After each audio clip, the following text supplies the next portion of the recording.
बनवणार आहे कांद्यावरती। हे बघा मेथीची भाजी मी एक जोडी घेऊन कापून ठेवलेली आहे। एक जोडी घेऊन ही स्वच्छ धुतली आणि कापलेली आहे। आता मी मेथीची भाजी एक कांदा बारीक कापलेला आहे। हा कांदा टाकणार आहे। तेलामध्ये चांगलं फ्राय करून घेते। आपण मेथीमध्ये मीठ टाकताना कमीच टाकायचं, कारण तर मेथीची भाजी खूप कमी होते, म्हणून मी थोडंसंच मीठ टाकते आणि कांद्याला भाजून घेते। भाजायचं चालेलं आहे। आता मी थोडीशी हळद टाकते।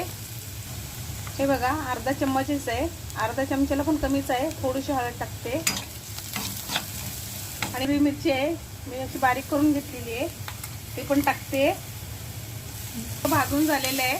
त्याच्यामध्ये लसण पण टाकतात, पण मला लसण आवडत नाही, मी टाकते।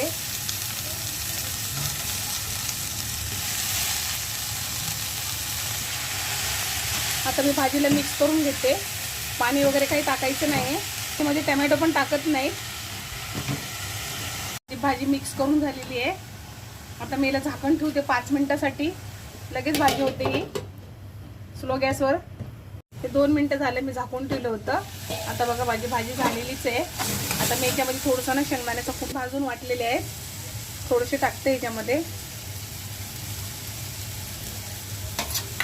आता याला मिक्स करून घेऊया। अशी भाजी करून बघा। माझी भाजी आवडली तर लाईक करा, शेअर करा, कमेंट करा। तुम्ही पण अशीच बनवता का हे पण मला सांगा।